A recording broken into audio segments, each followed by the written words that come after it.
আসসালামু আলাইকুম, hello viewers. আজকে আপনাদেরকে নিয়ে আসলাম ভোলার বাঘারহাট এলাকায় একটি ব্রিক ফিল্ডে, এবং আজকে আপনাদেরকে দেখাবো কিভাবে ইট তৈরি করে এবং সেই ইট পোড়ানো হয়। সাথেই থাকুন।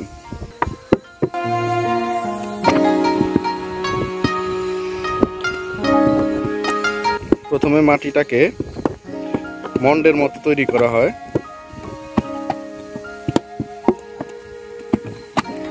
এবং সেই মাটিটাকে একটা ফ্রেমের মধ্যে, এটাকে কি বলে ভাই? ফর্মা। হ্যাঁ, ফর্মার মধ্যে রেখে তারপরে সেটা কিভাবে রাখে দেখুন।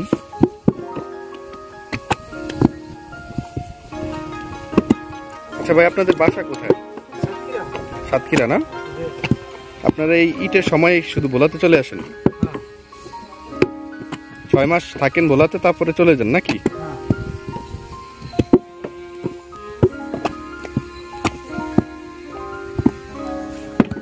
কতজন আসেন আপনারা ভাই?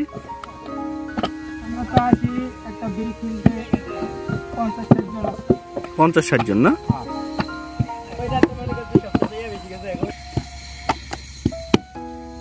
আচ্ছা, আপনারা কি পরিমাণ প্রোডাকশন দিতে পারেন প্রতিদিন? মনে করেন 7,000-6,000। 7 থেকে 6,000 ইট তৈরি করতে পারেন নাকি? কয়জন ভাই? একজনে নাকি? একজনে। দিন শেষে আপনাদের কত টাকা করে থাকে? দিন শেষে থাকে আপনার 1500-1200 এরকম থাকে। প্রতিদিন তো সমান বানানো যায় না। আচ্ছা, কয়টা থেকে কয়টা পর্যন্ত এরকম ডিউটি থাকে আপনাদের? মনে করেন রাত 3টা থেকে মাগরিবের আগে 5টা পর্যন্ত। আচ্ছা, ইট তৈরি করে এভাবে স্টেক দেওয়া হয়। প্রতিটি ইটের স্টেকের খোলাগুলো এরকম হয়, সারিবদ্ধ করে তৈরি করে এভাবে রাখা হয় ইটগুলো, এবং সেই ইটগুলো শুকিয়ে এখান থেকে পুড়তে নেওয়া হয়।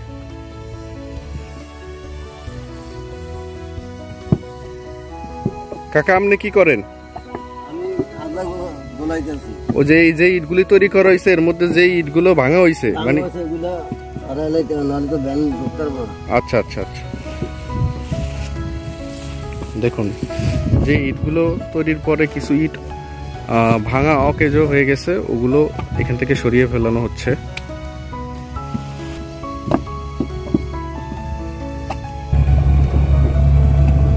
এই সকল ব্রিক ফিল্ডগুলো নদীর তীরেই অবস্থিত।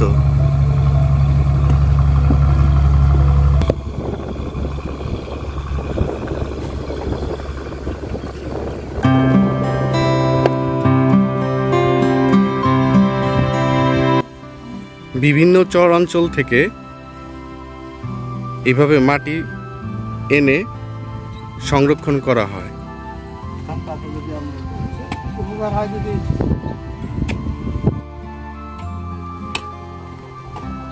দেখুন সেই মাটিকে কিভাবে এনে, আচ্ছা এই মাটি কি করবেন? পানি দিয়ে জাপ করবেন, তারপরে কেটে কেটে মিলি দিয়ে কড়াই করে তারপরে পড়ে। আচ্ছা, এনে এই মেশিনের মধ্যে দেওয়া হয়। এই মেশিন ঘূর্ণায়ন করার ফলে মাটিগুলো একদম মন্ডার মতো হয়ে যায়, এবং সেই মন্ডাগুলো ওই স্টিকে নিয়ে যাওয়া হয়। খলার মধ্যে নিয়ে গেলে ওইখান থেকে লেবাররা ফরমাতে করে ইট তৈরি করে। পর্যাপ্ত ইট তৈরি করার পর বৃষ্টিতে যাতে ক্ষতি না হয় সেই জন্য এইভাবে সংরক্ষণ করা হয় ইটগুলো।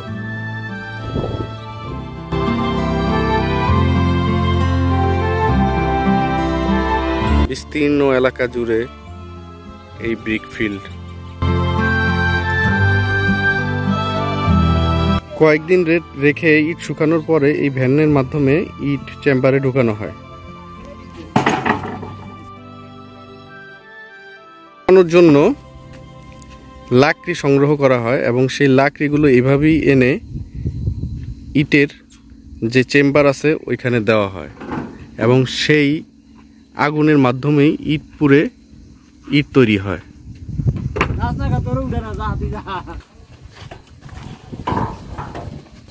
আমরা এখন চলে এসেছি ইটের বাটার উপরে। কি বাটা? এটা কি বলা হয় ইটের? বাটা না? আমরা এখন দাঁড়িয়ে আছি আগুনের উপরে বলতে গেলে। চাচা, আপনার বাসা কোথায়? জাঙ্গালে। এইখানে এই এলাকারই মানুষ আপনি? আচ্ছা, ইটগুলো কিভাবে পোড়ানো হয়? লাকড়িগুলো কিভাবে দেন এটার ভিতরে? লাকড়ি যখন দিই আমরা আগে থেকে লাকড়ি দিই, যখন সামনে আসে জি যখন ফাঁকা যায় খরচ, জি, তখন আমরা লাকড়ি মারি, মারার পরে পিসেটা বান্ধি সামনে লাকড়ি মারি, আমরা সামনে ওইটা দিয়ে পাবে সামনে থাকতে খোলা পরে পিসের থেকে এবং দুটা টামলে একটা মিটে হয় না, দুই টাম দিয়ে দেয় আর একটা মিটে জীবন রাখে দুই টাম দিতে 2 টন লাকড়ি দেন ভিতরে? আচ্ছা, সেটা কোন জায়গায় দেয়? যে লাকড়িগুলো এখানে আইনা সংরক্ষণ করছে, তারপরে কিভাবে দেন লাকড়িগুলো? তাহলে 2 টাম খারাপ হবে, তাহলে আমি লাকড়ি দিয়ে আনতে লাগবে। আচ্ছা আচ্ছা আমি দাম। আচ্ছা, এই হচ্ছে ইটের ব্রিকফিলের ভিতরের অংশ, যেখানে কিছু ইট পোড়ানো হয়েছে। নতুন ইট এনে এইখানে রাখা হয় এবং এইভাবে সারিবদ্ধ করে রেখে উপরে নতুন ইট দিয়ে দেওয়া হয় এবং পোড়ানোর জন্য প্রস্তুত করা হয়।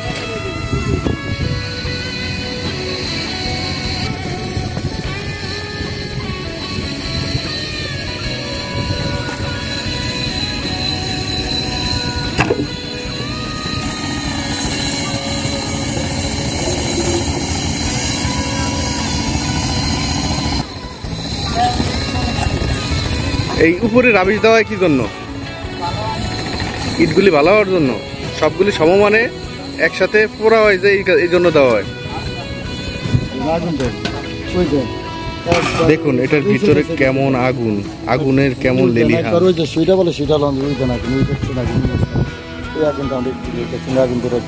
আচ্ছা আচ্ছা আচ্ছা, এই আগুনগুলি সব জায়গায় সব ইয়েতেই আছে? সামনে ধরাবে।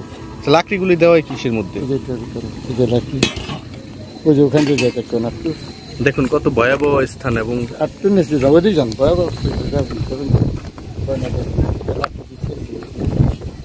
লাকড়ি দিয়ে ভিতরে কিভাবে দেখুন ইটগুলো পোড়ানো হয়। এখানে লাকড়ি দিতে হয়ে গেছে, ইট হয়ে গেছে না? ইনশাআল্লাহ আমার ইট হয়ে গেছে, আলহামদুলিল্লাহ। ইনশাআল্লাহ আমার ইট হয়েছে। এখানে লাগবে না, এখানে এখানে লাকড়ি লাগবে না। আচ্ছা আচ্ছা আচ্ছা, মানে এটা আসবে আর এটা অল্প বাকি আছে। আচ্ছা, আরো ফাটবে, এটা দুধের মতো ফাটবে। হ্যাঁ, ফাটা করে রাখবে। আচ্ছা, ইনশাআল্লাহ তারপরে দেখবেন নেক্সট টাইম তো দেখেন সাদা দুধের মতো হয়েছে, সাদা হয়ে গেছে, আরো সাদা হয়ে যাবে না? আরো সাদা, তখনই মনে করবেন যেগুলো হয়ে গেছে ইট না? আমার এটা ছিল, আমার আছে, এটা আমার আছে, এটা হয়নি, এটা আছে, আমার আছে। আচ্ছা, আমাকে লাকড়ি মারতে হবে, এটার মধ্যে আরো লাকড়ি প্রয়োজন আছে। লাকড়ি মারতে হবে, এটা যখন সাদা হবে তখন আমি বলবো আমার লাকড়ি, এটা আমার আছে, এখন আমার লাকড়ি মারাতে হবে। আচ্ছা আচ্ছা, এখন লাকড়ি আমার মারতে হবে। আচ্ছা, যখন লাকড়ি মার, যখন ইট হয় একসাথে দলে যাবে, তখন বুঝে আমার ইট আসা করছে। আচ্ছা এটা আমার। আচ্ছা, কয়দিন লাগে ইট এরকম তৈরি করতে? কয়দিন? এই যে ধরুন 6 ঘন্টা 3 লাইন করে। আচ্ছা, 6 ঘন্টায় 3 লাইন। আচ্ছা, এরকম তাহলে 6 ঘন্টা করে পড়লেই হয় 3 লাইন। 24 ঘন্টা 12 লাইন যদি আপনি পড়েন তাইলে একটা ইট স্বয়ং সম্পূর্ণ হয়ে যায়, তারপরে ডেলিভারি উপযুক্ত হয়। আচ্ছা, এখান থেকে সামনে যাবে, ওখান থেকে ডেলিভারি করাবে, বোঝাই রেঞ্জার দিয়ে দেবে। দেখুন আমরা কত আগুনের উপরে দাঁড়িয়ে আছি। এখন ভয়ঙ্কর আগুন, ভয়ঙ্কর আগুন, আপনার ভয়ঙ্কর আগুন কারণ এই যে দেখেন আগুনের লেলিহান, দেখেন দেখছেন আগুন। আমরা ভয়ঙ্কর আগুন গুলি এখন খারাপ আমাদের আল্লাহ রাখি, নাহলে এরকম সেটাই শুধু খারাপ থাকা যায়, আল্লাহ না রাখলে আমাদের। ইটগুলো পোড়ানোর পরে এইভাবে স্টিক দেওয়া হয়, এখান থেকে বাছাই করা হয় 1 নম্বর ও 2 নম্বর ও আদলা ইট। এই ইটের স্তূপটা হচ্ছে পিকেট, মানে সবচেয়ে বেশি পুরানো যে ইটটা, সেই ইটটার নাম হচ্ছে পিকেট। আর এইভাবে সারিবদ্ধভাবে বাছাই করে 1 নম্বর ইটগুলো রাখা হয়। দেখুন কত ইটের সমাহার। আপনার বাসাবাড়ি তৈরির জন্য এই সকল ইটই উপযুক্ত।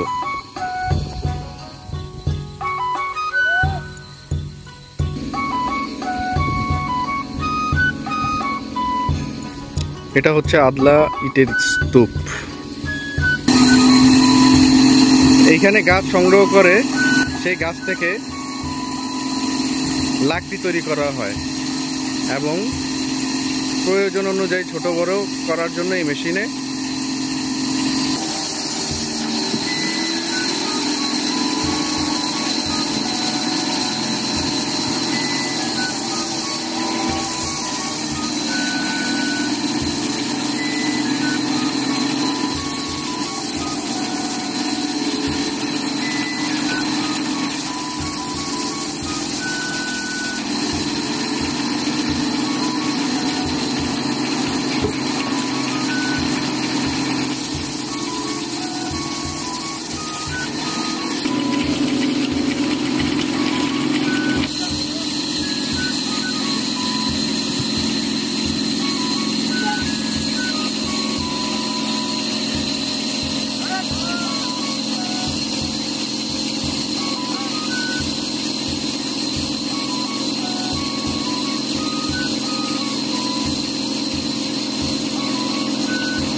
এইভাবে ভিতরে এনে ইটের স্টিক দেওয়া হয়।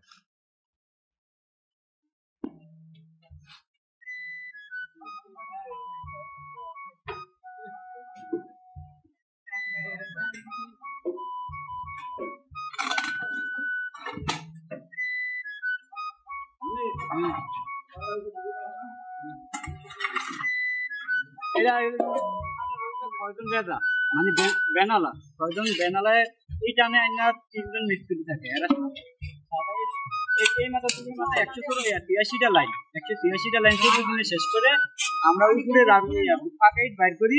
এরা ভিতর দিয়ে আগে মিস্ত্রি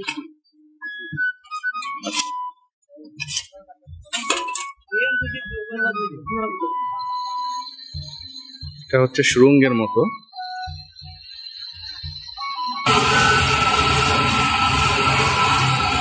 এই মেশিনের মাধ্যমে প্রত্যেকটা চেম্বারে আগুনের লেলিহান দেওয়া হয় এবং সেই ধোঁয়াগুলো এই মেশিনের মাধ্যমে বের করে দেওয়া হয়। আমরা মূলত বড় একটা পাইপের মাধ্যমে যে ধোঁয়াগুলো উঠতে দেখি, সেই ধোঁয়াগুলো এই মেশিনের মাধ্যমে পাখার মাধ্যমে ঘুরিয়ে এনে এবং সেখান দিয়ে বের করে দেওয়া হয়।